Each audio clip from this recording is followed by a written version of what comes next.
இரும்பு காந்தம் ராசாத்தியின் உடலெல்லாம் எரிந்தது. அவன் அப்படி நடந்து கொள்வான் என்று அவள் எதிர்பார்க்கவில்லை. கொத்தவால் சாவடியிலேயே அதிக நேரம் ஆகிவிட்டது. ஊத்துக்கோட்டையில் இருந்து வரும் லாரிக்காக அவள் எதிர்பார்த்து நின்றதால் நேரமாகிவிட்டது. மொத்த விலைக்கு வாங்குகிற கொய்யாய் பழத்தையும் தர்கீஸ் பழத்தையும் வெள்ளரி பிஞ்சுகளையும் மயிலாப்பூரில் கூறு போட்டு விற்பது அவள் பிழப்பு. அடுத்த நாள் கோவில் விசேஷம் என்பதால் அவள் அதிகமாகவே வாங்கினாள். கன்னி நிலையில் இருந்த கொய்யாப்பழம் 10 கிலோ. மறுநாள் நல்லா பழுத்திடும்.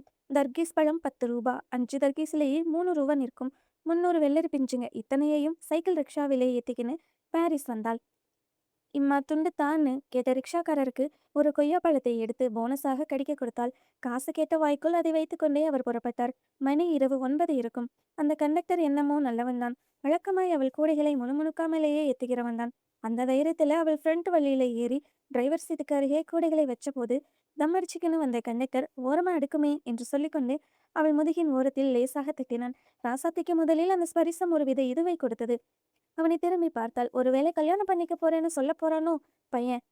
வியாபாரத்துக்கு ஒரு கும்பிடு போட்டுடலாம். அவள் சும்மா இருப்பதை பார்த்த கண்டக்டர் கொஞ்சம் தள்ளி வையுமேன்னு சொல்லிக்கொண்டே அவளை லேசாக தட்டினான். அந்த சமயத்தில் ராஜகம்பீரத்தோடு துள்ளி குதித்து உட்கார்ந்த டிரைவர் கண்டக்டரை பாராமலே உன் குழந்தைக்கு இப்போ எப்படிடா இருக்கு என்று சொல்லிக்கொண்டே கியரை போட்டார். கண்டக்டர் விசிலடிக்க மறந்து அவளை தள்ளிக்கொண்டே இருந்தான். பஸ் உருமலோடு சேர்ந்து ராசாத்தையும் உருமினாள். அவள் கனவு ஒரு கணம் உருவாகி மறுகணம் சிதைந்து அணுப்பிளப்பு போல ஆக்ரோஷமாக உருவெடுத்தது. நானும் பொறுத்து பொறுத்து பார்த்துக்கினே இருக்கிறேன். பேஷண்ட்டுக்கு ஒரு லிமிட் உண்டியா? நீ பாட்டுக்கு டச் பண்ணிக்கினே நிற்கிற. என்னாயா உன் மனசுல என்னதான் நினப்பு அடிச்சு? பஸ்ஸில் இப்போது ஆட்கள் அதிகமாக கூடிவிட்டதால் கண்டக்டருக்கு அவள் பேச்சு தன்மான பிரச்சனையாகிவிட்டது. போதா குறைக்கு அந்த கழுகு கண்ணன் டிரைவர் வீட்டில் வத்தி வச்சிருவான். அவளை பயமுறுத்துவது பல பேசஞ்சர்களை பார்த்த கண்டக்டருக்கு சிரமமாக இல்லை. என்னாமே பத்தினி வேடம் போடுற? எனக்கும் சிஸ்டருங்க இருக்கத்தான் செய்கிறாங்க. கூடங்களை தள்ளி வைமேன்னு சொன்னது தப்பா? தெரியாம கைப்பட்டுடுது. அதுக்கு ஊரை கொஞ்சம் ஒப்பாரி வைக்கிறியே. கூடைகளை கீழே இறக்குமே. வாசாத்திக்கும் இது ஒரு தன்மான பிரச்சனை. ஏயா தெரியாம கைப்படுறதுக்கும் ஒரு இதோட கைப்படுறதுக்கும் தெரியாமலா போனோம். நீ அனுபவத்துல தெரிஞ்சுக்கிட்டவளா இருக்கலாம். பல கையங்களை பத்தி நல்லாதான் தெரிஞ்சு வச்சிருக்க. யோ கஸ்மாலம் செருப்பு பிஞ்சிடும், ஜாக்கிரதையா பேசு. கண்டக்டர் பதிலுக்கு ஏதோ சொல்ல வாயெடுத்தான். அதற்குள் பிரயாணிகளிடையே பெரிய முணுமுணுப்பு ஏற்பட்டது. பஸ் புறப்பட இவ்வளவு தாமதமா? எந்நேரம் வீட்டுக்கு போய் சேருவது? கூட்டத்தில் ஒருவர் சிச்சுவேஷன் லீடராகி ஏயா பேச்சு வளர்த்துக்கினே போறீங்க. கூடங்களை வேணும்னா கீழே இறக்கிடு. உங்க சண்டை முடியிற வரைக்கும் நாங்க காத்து நிக்கணுமா? அவனவன் வீட்டுக்கு போக வேண்டாம் என்றார். அந்த ஆசாமியும் அவரை சார்ந்த பிரயாணிகளும் தனக்கு ஆதரவு கொடுப்பதாக முதலில் நினைத்து முடிவில் ஏமாந்த ராசாத்தி மடமடனை கோடைகளை கீழே இறக்கிவிட்டு, இனிமேல் உன் பஸ்ஸில் ஏறினால் என் பேரு ராசாத்தி இல்ல, பிள்ளை பெத்த பெறவுமா உனக்கு இந்த புத்தி கஸ்மாலோ என்று காரி துப்பினான். அதற்குள் பஸ் நகர்ந்தது. கண்ணகி சிலையை இறக்கிட்டு உன்னை அதுல நிறுத்திட வேண்டியதுதான் என்று சொல்லிக்கொண்டே கண்டக்டர் டிக்கெட் என்றான். பயணிகள் அவன் நகைச்சுவையை சுவைப்பது போல் சிரித்தார்கள். ராசாத்தி வேற பஸ்ஸை எதிர்பார்த்து நின்றாள். மயிலாப்பூருக்கு போக வேண்டிய பஸ் எதுவுமே வரவில்லை. மணி 10 தாண்டி விட்டது. ரிக்ஷாவில் ஏற்றிக்கொண்டு மயிலாப்பூர் போகலாமா என்று நினைத்தால் கட்டாது. அவள் காத்து காத்து நின்றாள். மயிலாப்பூருக்கு போகும் பஸ்ஸை பார்த்ததும் ராசாத்தி சேலையை இறுக்கி கட்டிக்கொண்டு கொய்யாப்பழ கூடையை எடுத்து வெள்ளரி பிஞ்சு கூடை மேல் வைத்து லாவகமாக தூக்கி கொண்டு பஸ்ஸிற்குள் நுழைய போனாள். பழைய கண்டக்டர் அங்கே நின்று கொண்டிருந்தான். ராசாத்தி ஏறிய வழியே இறங்கினாள். கூடைகளை தனித்தனியாக இறக்கினாள். அதை கண்டக்டர் குதர்க்கமாக சிரித்துக்கொண்டே விசிலடித்தான். கடைசி பஸ் புறப்பட தயாராகிவிட்டது. ராசாத்தியால் அழுகையை அடக்க முடியவில்லை. ஆத்தாக்காரி துடிச்சுக்கின்னு இருப்பாள். நடந்து போகலாமா? பொறுக்கி பசங்க மடக்கினால் பாழா போனவன் தட்டுனதுல குறைஞ்சா பூட்டும். உலகமே இப்படித்தான் கீது. என்ன பண்றது? பேசாம ஏறிக்கலாமா? அவள் வருகையை எதிர்பார்ப்பது போல் ஸ்டார்ட்டான வண்டிக்கு விசில் கொடுக்காமலே நின்றான் கண்டக்டர். ராசாத்தி மனசை கல்லாக்கி கொண்டு வேறு பக்கமாக திரும்பிக் கொண்டாள். அந்த கடைசி பஸ்ஸும் போய்விட்டது. சுத்தி செய்யப்படாத தங்கம் போல தூசி படிந்த கட்டம் போட்ட சேலைக்குள் உணர்ச்சி மயமாக துடித்துக் கொண்டிருந்த அவள் மேனையை ராத்திரி மேயும் பலர் தத்தம் கண்களால் துளாவிக் கொண்டு போனார்கள். சிலர் சிலர் அவள் அருகிலேயே நின்று முறைத்தார்கள். ராசாத்திக்கு அடிக்கடி காரி துப்ப வேண்டியது இருந்தது. பஸ் நிலையத்தின் அருகில் முக்காடு போட்டு முடங்கி கிடந்த ஒரு முதியவர் எழுந்தார். இம்மா நேரத்துல நீ எங்கேயும் போக முடியாது. பேசாமல் அந்த ஓரத்திலேயே படுத்துக. காலங்காத்தால போடலாம். 10 ஆண்டுகளுக்கு முன்னால் தான் 10 வயது சிறுமியாக இருக்கும்போது இறந்து போன தன் நைனாவை பார்ப்பது போல் அவள் அந்த முதியவரை பார்த்தாள். அவரை ஆதரவாக பிடித்துக்கொண்டு அங்கேயே முடங்கினாள். ஆத்தாள் நினைப்பில் அவளுக்கு தூக்கம் வரவில்லை. மறுநாள் காலையில் எழுந்து அவள் புறப்பட போன போது வண்ணாரப்பேட்டையில் இருந்து ஒரு ஆயா வந்தாள். நேராக அவளிடம் வந்து இம்மாலாட்டையும் எவ்வளவுக்கு கொடுக்கிற என்று கேட்டாள். ராசாத்தி 25க்கு சொல்லி 20 ரூபாய்க்கு கொடுத்தாள். அவளுக்கு ஆச்சரியம் தாங்க முடியவில்லை. மயிலாப்பூரில் கூறு போட்டு விற்றால் மிஞ்சி மிஞ்சி தேறினால் ஒரு 4 ரூபாய் தான் தேரும். இப்போ முள்ளங்கி பத்த மாதிரி சொலைய 10 ரூபா கிடைச்சிடுத்து. மறுநாள் வருவதாக ஆயா வாக்களித்தாள். ராசாத்தி ஆத்தாக்காரியையும் தம்பி தங்கைகளையும் மயிலாப்பூரில் போய் பார்த்துவிட்டு கொத்தவால் சாவடிக்கு வந்தாள். ஆயா வாங்கின இடத்திலேயே கடையை போட்டாள். முன்தினம் வந்த அதே வண்ணாரப்பேட்டை ஆயா 2 ஆயா தோழிகளை கூட்டிக் கொண்டு வந்தாள். கொத்தவால் சாவடியில் ஏகப்பட்ட பாக்கி வைத்து அங்கே தலை காட்ட முடியாமல் தவித்த இந்த ஆயாக்களுக்கு ராசாத்தி பாரிஸில் கடை போட்டது வசதியாக இருந்தது.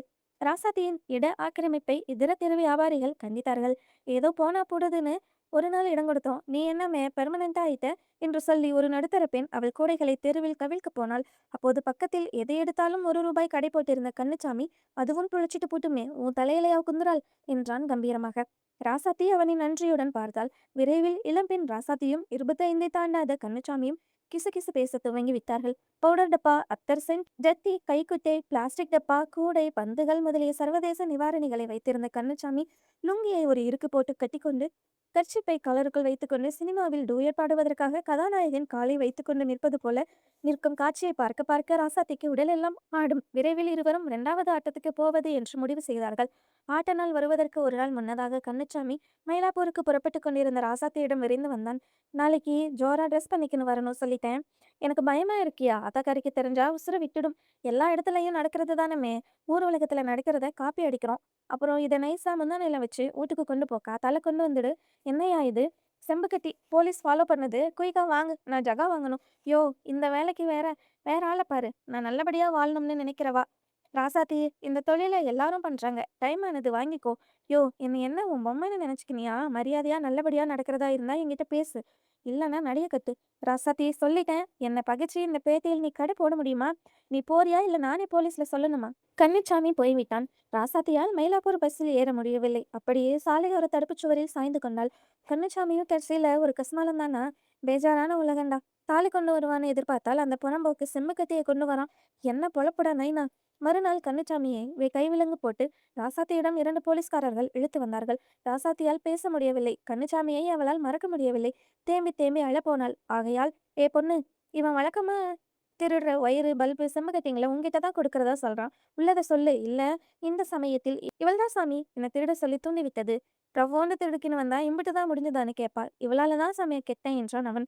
ராசாத்தி விக்கித்து போனாள். கரையான் புற்றில் கருநாகம் போன கதைதான். அட பாவி. போலீஸ்காரர் பிரம்மை தட்டி நின்ற ராசாத்தியை அச்சுறுத்துவதற்காக லத்தியை ஓங்கிய போது எங்கிருந்தோ வந்தார் ஒருவர். மிடுக்கான தோற்றக்காரர், பளபளப்பான சபாரிக்காரர். போலீஸ் லத்தியை பிடித்தபடியே ஆணையிட்டார். லத்தியை கீழே போடுமேன். நேற்று இவன் கேஸை பிடிக்கிறதுக்காக இவனுக்கு போக்கு காட்டினேன். அந்த பொண்ணு அவனுக்கு எவ்வளவோ புத்தி சொன்னாள். கண்ணுச்சாமியை இழுத்து கொண்டு போனார்கள். ராசாத்தி கூடையில் அழுகி போயிருந்த கொய்யாப்பழம் ஒன்றை எடுத்து வெளியே எறிந்தாள். 2, 3 நாட்கள் கடந்தன. கண்ணுச்சாமியின் கையாட்கள் அவளை கலாட்டா செய்ய துவங்கினார்கள். அவள் கடைக்கு பக்கத்திலேயே ஒருவன் கடை போட்டுக்கொண்டு அசிங்கமான பாடல்களை இயற்றி பாடினான். ஒரு நாள் கண்ணுச்சாமியின் தொண்டர்கள் 4 பேர் அவளை தொடுவது மாதிரி சுற்றி நின்று கொண்டார்கள். அவளை அவமானப்படுத்தி விடுவது என்று. அந்த சமயத்தில் வந்து நின்ற பஸ்ஸில் ஏறலாம் என்றால் அதில் பழைய கண்டக்டர். ராசாத்தி பல்லை கடித்து கொண்டு நின்றபோது நல்ல வசதியோடு இருப்பது போல் காட்சியளித்த ஒரு பெண் வந்தாள். அந்த பெண்ணையும் அவர்கள் கிண்டல் செய்ய துவங்கினார்கள். ராசாத்தியால் பொறுக்க முடியவில்லை. ஏண்டா கம்னாட்டீங்களா? என்னதான் என்னவெல்லாமோ பேசுறீங்க, தலைவிதின்னு பொறுத்துக்கின்னு. அந்த அம்மா உங்களை என்னடா பண்ணுது? உங்க வாயில் கரையான் அரிக்க.